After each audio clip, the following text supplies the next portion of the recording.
Good morning. It is my pleasure and great joy to stand before you this morning.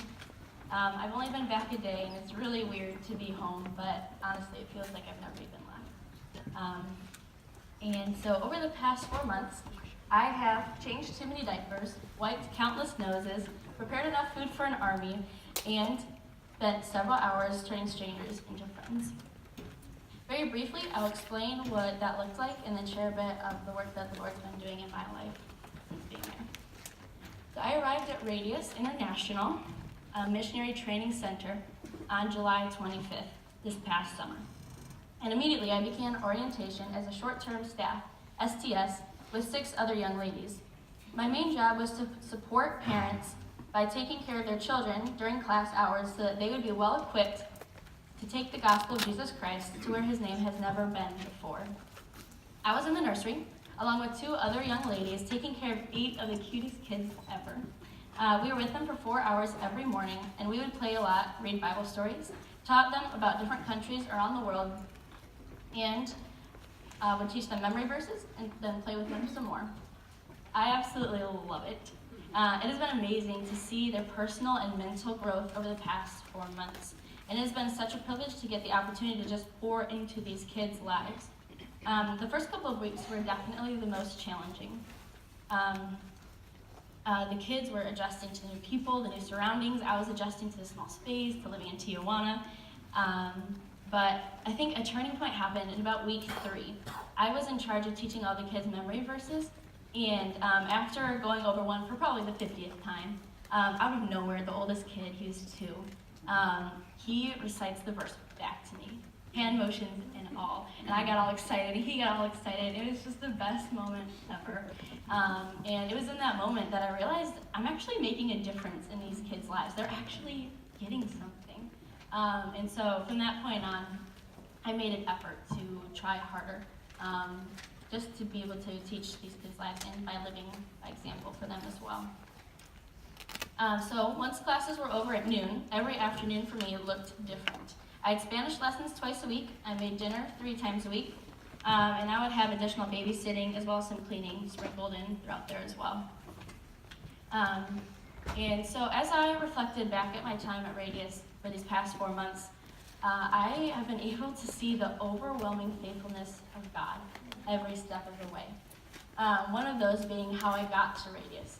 I had been interested in being a missionary, and so I checked out Bible College, Ethnos, and I had my mind set on it.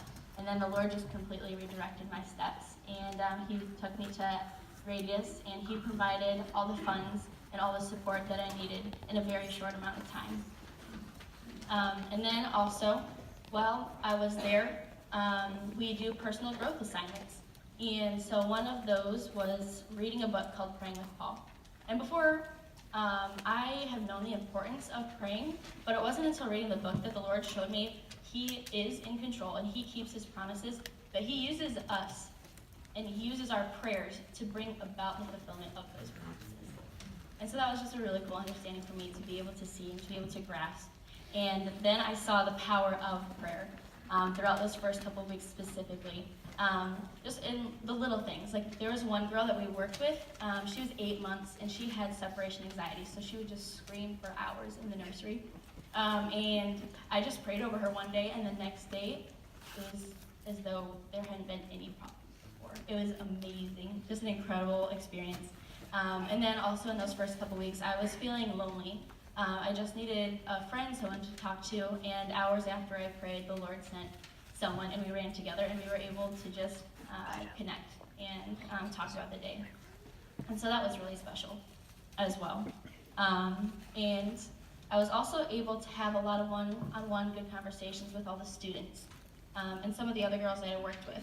And in every testimony that I heard, it was a testimony to God's goodness and to his faithfulness and his provision. Everyone came with different stages of life. They came at different ages, with different backgrounds, but it was obvious through their stories that God never wasted a moment.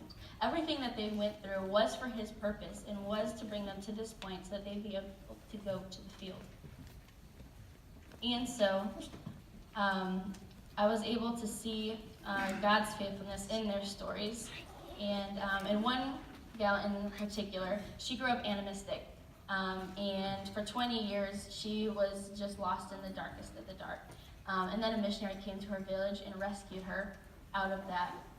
And she now has this passion to be a missionary because of the faithfulness of that person and because of the faithfulness of God bringing the missionary to her. And then another gal, she was lost for several years as well. She was just dabbling in all the pleasures of the world, in the worst that you can think of. Every sin, practically, she did it. That was her. And the Lord has redeemed that situation. She is where she is at now because the Lord has saved her from that, and she does not want to go back to that at all. And she has a heart now for these people who are stuck in similar situations because of what the Lord has done for her. And so it's been amazing to see how God uses all those things, to see that he does purpose every moment of every one of our lives for his glory. Nothing is beyond his redemption. Nothing is beyond his forgiveness. And he uses every moment, which is really a neat thing to be able to see and to be able to grasp over my past 4 months. And so every step of the way, the Lord has been extremely faithful, pointing me to him, drawing me closer to him, and my faith has grown exponentially because of his faithfulness, because I've seen where he has been moving and what he has been doing in my life. And I know that no matter what my next steps are, he does have a purpose in every moment. No matter what I go through, there is a reason, and it is for his glory. Ultimately, everything will be used for his good.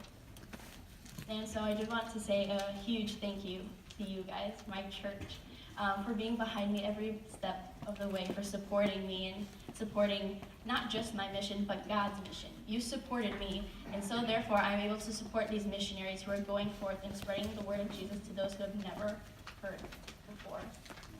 So thank you so much for all your financial support, for all of your prayerful support, and anything else in there.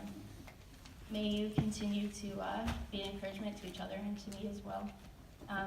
And the last thing I want to say is the students struggled over and over with this question: is Jesus worth it? They're leaving their comfort, they're leaving their homes, their families, everything they've known. They're putting their family at risk, they're putting themselves at risk, and they have to answer this question: is Jesus worth it? And they are proving with their lives that he is. Jesus proved with his own life that he is worth it.